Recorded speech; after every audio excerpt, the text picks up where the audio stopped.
Hey everyone, I just completed my 30th marathon this past weekend at the Kalamazoo Marathon in Kalamazoo, Michigan. How did it go? Stay tuned.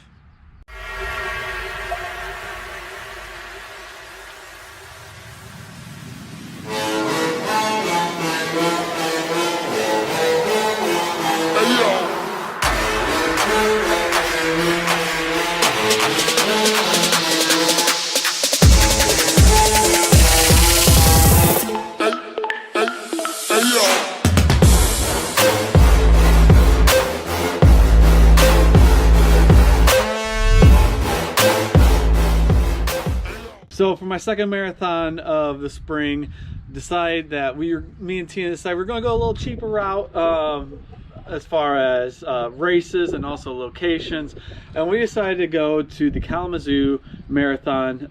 It's also known as the Borges races. It's kind of on the campuses of the Borges hospitals. That's where the start finish line is at, and we chose it because one, the registration fee was cheaper. We signed up at the Monumental Marathon Race Expo last fall, and so we got a little bit of discount there as well. Also, it is only an hour to hour and a half away from our home, and so it's just a quick drive up there. We were actually planning on originally staying just at home Saturday night race day and driving up Sunday morning on race morning, because also you could pick up your bag on race day at the starting area. However, as time approached, the weather's looking not too bad. We decided, okay, we're going to take our camper up and we're going to find a campground not too far away. Luckily, in a week or two leading up to the race, we are noticing that there's still campsites available at local state park, and so we did that, and it was only about 15 minutes away from the race location, which there's no hotels right by the start finish line or anything like that, and so we'd have to drive no matter what, and it was about the same distance to drive. So actually it worked out really well for us to do it that way. So we ended up going up Saturday afternoon. If you remember from my last race review, we did have a 5K the day before in Napanee, and so we stuck around for that. Probably we were on the road, I believe, about 11 o'clock, heading back up to Michigan for the Kalamazoo Marathon Expo. This is actually the second time we've ran this race. It actually seems smaller, the Expo, this year than what it did back, I think, when we ran it in 2016. Is it 2015 or 2016? I can't remember which right now. But the Expo seems smaller and just not as much there. Didn't really see much. I did buy a hat and a car magnet that we put on a refrigerator, but that's all we actually bought, and got our bib, got our t-shirts, and we are out of the Expo probably within 10 minutes. So this year's t-shirt, it's a poly cotton blend, which I have issues with because you're paying for a marathon, you're paying $60-70 bucks. I can't remember what I paid to run this marathon, honestly. It was probably no more than $70, and so it's a poly cotton blend. I'm not a fan of it. Just give me a good quality t-shirt for the race registration, what we're paying. But here is the shirt. It is a very small logo, actually, so I'm going to actually bring it in closer for you. Kalamazoo Marathon there. That's the race logo for this year. They change the logos every year. Some races do that, some don't. It does have some sponsors on the back of the shirt. And so it's a poly cotton blend. I'm probably not going to wear it all that much. I really don't want to even run in it. It's soft, but not really what I want to run in. So anyways, the other advantage of driving up the day before was we had some time to kill. We hadn't seen Avengers Endgame yet, so we went to see that. It's a great way, 3 hours in a movie. That's a great way of staying off your feet during the day before a marathon. So took advantage of that. We went to go see the movie, then went out to dinner, then just came back to the campground and called it a night. So race morning came along. It is actually perfect day for a race. 40 degrees, probably around 45 degrees at the start. Unfortunately, it got warm. By the end of the race, we were in the mid-upper 60s. I'll get more into that here later. But the start felt cool, felt comfortable. No wind. That was the plus side as far as the weather goes. But unfortunately, you know, like I said, things don't always go as what you hope. The first couple miles of this race are downhill. It's easy to get going. Luckily for me, I was able to get on my pace. My goal for this race was a 3:10. And I'm going to bring up my splits here real quick if I can. Basically, though, like I said, my goal was a 3:10. I got going. Unfortunately, right away, I had to go stop, use the bathroom. I think that's just more nerves than anything. And so I made a quick pit stop at the beginning of my race. And I just didn't want, you know, it's one of those things when you have to go, when you feel like you have to go, you stop, you take care of it. That way it doesn't come back and bug you for the rest of the race. So my first mile was actually 7:31, which is actually kind of fast for the circumstances I was in probably. I think I was trying too much to catch up too early. And then I ran 7:11 for the second mile. So already I'm making up a little bit of time, but my goals were 7:15 from the beginning. Miles 3 and 4, I kept on going 7:16, 7:16. So I'm about right on track with where I want to be.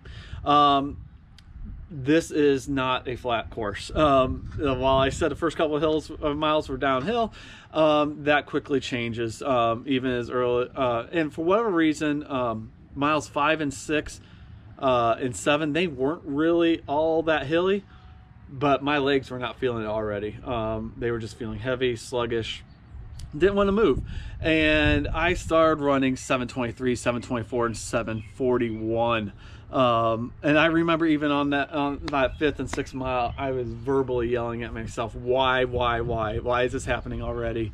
And it was a rough go. Mile 8 is where the first hill came in, and amazingly enough, I actually picked up my pace on this mile. I ran a 7:22 on this mile, and this is the real first hill, and this is a tough hill. This is probably actually the biggest hill on the course, but I actually got going 7:22. Should have probably backed off a little bit more than that on that hill, but I was actually starting to feel good. Followed it up with a 7:12, 7:07, and a 7:18 through mile 11. And on that 10th mile, there's a section where we did this small little loop on Western Michigan University campus, and I remember finishing up this loop, and I am seeing the 3:20 pacer coming up behind me, and I'm thinking, actually, I'm sorry, not 3:20, 3:15 pacer coming up behind me, and I'm thinking I should have more of a lead on this guy than that.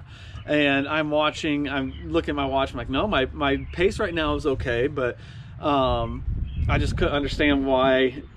I knew I wasn't running my 3:10, but I knew I wasn't really running 3:15 pace. That's about 7:25 mile. And I was like, I'm running faster than 7:25. Why is this guy still right near me? And so I kind of tried to put that in the back of my mind, and I ended up finishing up the miles 12 and 13 with a 7:17 and 7:28. Miles 11 and 12 are really aided by a big downhill. You're going back down that hill that you ran mile 8 up.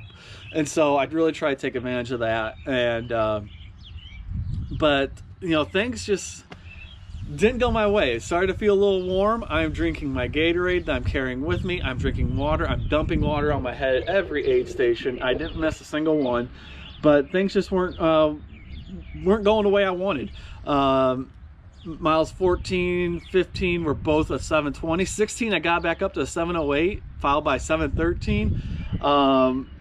And then 18, it started to drop again. 7:28, 7:42 from mile 19. And then I crashed. At mile 20, I crashed, and I ran 8:52 mile. There was some walking in there.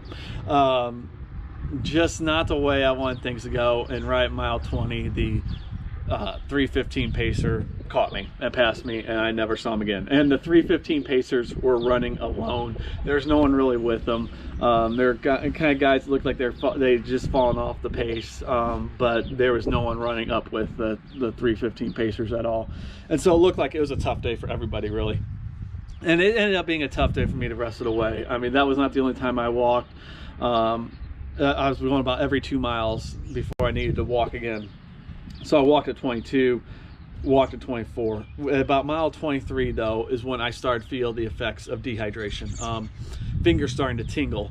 And so I knew instantly what that meant. And at that point, it was just more of get the fluids in me as much as I can. I know it's a little late, but get the fluids in when I can, and run when I can. And if I start feeling it again, back off again. And that's what I kept on doing. That was the advantage of actually carrying my own hydration, is that I could really push the fluids in me as much as I can. And my bottle holds 24 ounces of fluid. I think I drank about 20 of that in a race, which is really unusual for me. I usually don't put that much in my body during a race. It's usually maybe down to, I don't know, 10 ounces left, maybe even as much as 16 ounces left at the end of a marathon. I just don't usually do it. And so this day I was just putting down fluids, and like mile 23, like I said, that's when I really started to feel, that was my slowest mile. I ran a 9:22 mile in there, and that's totally not like me. And the last 3 miles, 8:54, 8:34, 8:49, and so it just wasn't my day.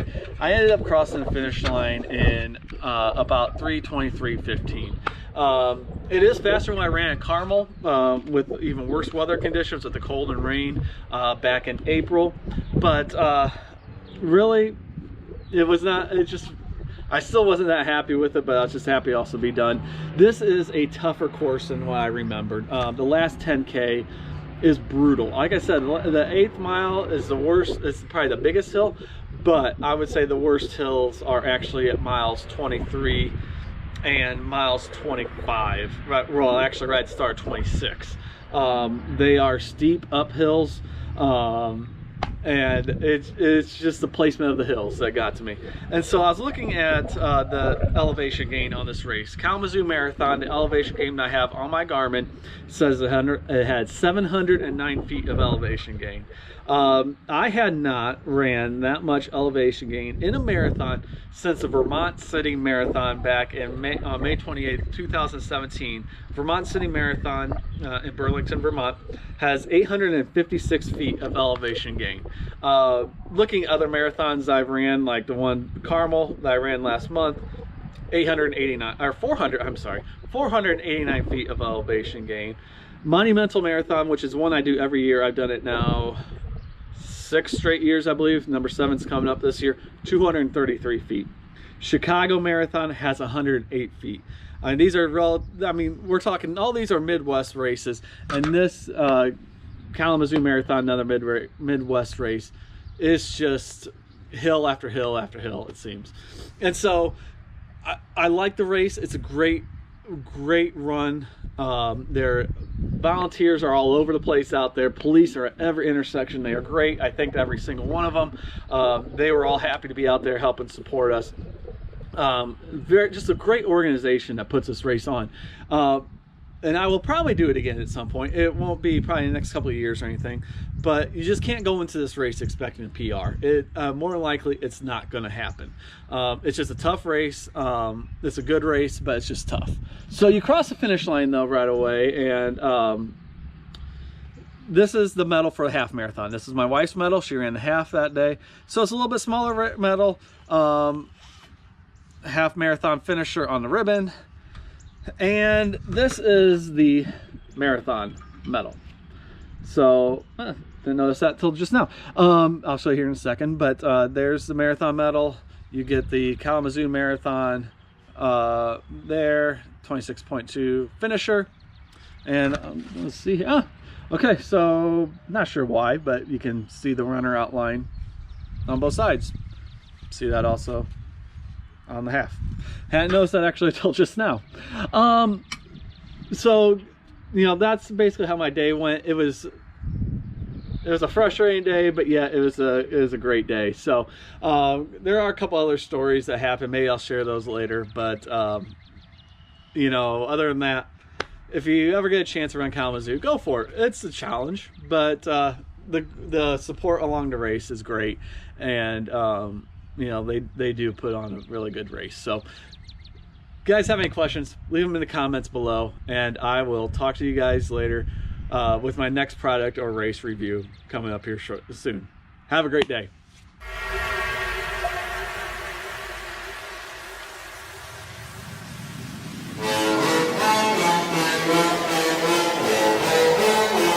Hey, yo.